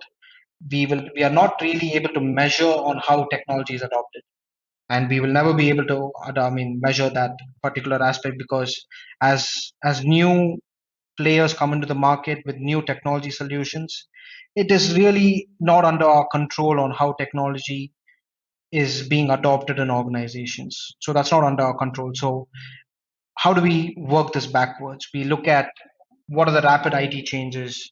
We look at whether you have talent and capability within your organization, which is the essence. So that boils down to our next slide. Next slide, please. Next slide. Great. So boils down to three major things: that maintain autonomy in risk management decisions, establish linkage between cybersecurity and business, prioritize cybersecurity at board level. So these are the common reoccurring initiatives that we try and enable across organizations. Next slide, please. The way forward. Holistically, what we should be doing and what CISO should be doing for an organization is summarized, where they have to define a talent. Without people, without capability, we will not be able to drive down things. And without actual monitoring capabilities and detection capabilities, we will not be able to drive down things. So it all comes down to one fundamental point. Are we gathering the right data? Are we looking at the right insights? Are we able to make data driven decisions? These important questions can only be answered in terms of the actionables that we give them. It's more from a Pareto principle, where 80% of your outcomes are determined by your 20% of your action items. So if you get the 20% right, it's pretty much understood that your 80% of outcomes will be aligned. Next slide, please. So three major initiatives is: take care of your talent, align your company focus budgets on cybersecurity, and address the threat intelligence, and look at what kind of data you're gathering. Next slide, please. Great. So we do have a program in place, which is the cyber maturity assessment. So what is the framework that you're adopting? What is the holistic enterprise level security? Your critical asset inventory that I spoke about, your creation of your cyber talent, and inclusion of a robust measuring system. So at the end, if you're able to measure the outcomes, and if you're able to turn those outcomes into actionable items, I think that's the best way forward for organizations. Next slide, please. Great. That's the end of my presentation. Happy to proceed further with the Q&A, if at all you may have. Thank you, Karthik. It's always good to have people from the consulting agencies. We have made sure that all our webinars, we have somebody from the big four. We bring in a lot of resourceful information, and I'm sure our audiences would appreciate that. And today we had close to about 240 participants, and I think as of now we have somewhere close to about 190 still staying with us for this session. Now let's move on to the questions. We've almost come to the end, but let me pick up some of the important ones. First thing is, one of the first question is comes in. This is for one. How much should we be investing in cybersecurity on an annual basis for a small company, say about 50 to about 100 persons? Okay, thank you for the question. So there is no specific amount of investment, but as a rule of thumb, it will be like about baseline is about 2% of your revenues. So this is more for SMEs, about 2% of revenue to start with. So perhaps the bigger companies will be more. Okay, thank you. Or, Thanks for the information. And Karthik, this is for you. How do you identify and prevent insider threats within an organization? That's a good question. So we've been looking at a couple of use cases that is pretty from a very insider perspective, like a disgruntled employee, or having bypassed the human resource verification check, onboarding a malicious employer into an organization, and attempting to steal sensitive data. We've been quite successful, and the control around that is more from a human background perspective. We need to establish. I'm sorry, are you able to hear me? Yeah. Yeah, I'm hearing you. Okay. The control is around how do we really bring in systems from a human resource background? So, how do we really conduct background checks? And are those background checks really, really legitimate? Now, that's more from a human resource perspective. There's another perspective where are we looking at the internal systems in terms of detection capabilities? At the end of the day, if you look at a threat actor, they need some level of command level access to execute malicious commands.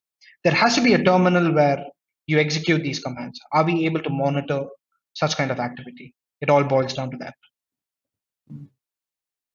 Right, thank you. And for one, there's one more question is on metric cybersecurity. What's the cost like for any SMEs to come on board? So the cost, depending on the four areas of services that I mentioned just now, the web, the security operation center, digital signature, web browsing, and critical assets. So it can be as the entry cost is as low as 2,000 plus to up to 4,000 plus. So, but again, it all depend on the you look at SME's step that I shared just now. You have the assessment.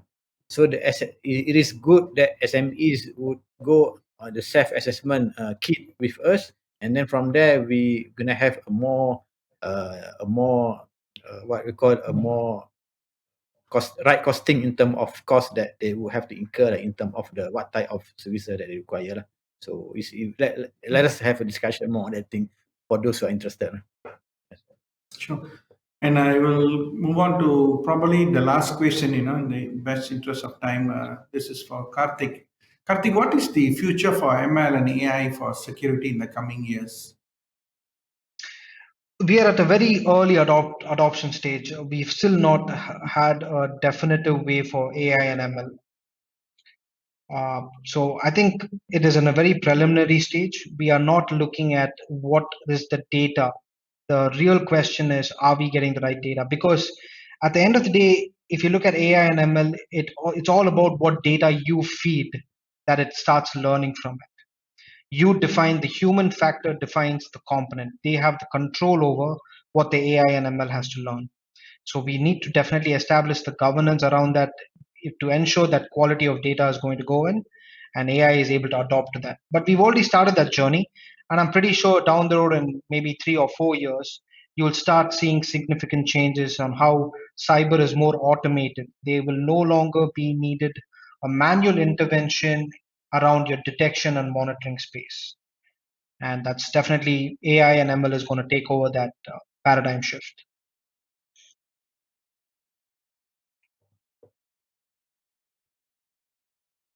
I'm sorry, you're on mute. Sorry, go ahead. You're on mute. Yeah, we've almost passed our time, and we've gone into 5 minutes, past four. And I would like to end the session, but we've got quite a number of questions. What we will do is, for the benefit of the participants, we will send it over to you. You could, as usual, you could reply, and then we will send it back to them.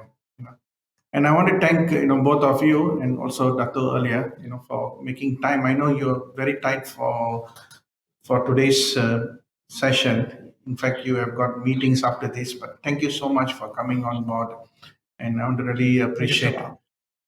Thank you so much, Signia Mon and Mr. Karthik. Thank you so much for coming on board today. And I also want to thank all the participants, who have followed us throughout the entire crucial conversation sessions. And I take this opportunity to thank our sponsor, Conrad and Stiftung. And for all those who are here with us, please take a few minutes to give your feedback for today's session, and we'll come back. And the next session will be in November, and we'll keep everyone posted. And recording of today's sessions will be emailed to you. So thank you and have a good day. And thank you, Karthik and Juan. Thank you so much. Thank you, Thank Mr. you. Sawa. Thank you, Mr. Wan. Have a good day. Bye. Bye bye. Thank you, Karthik. Yes.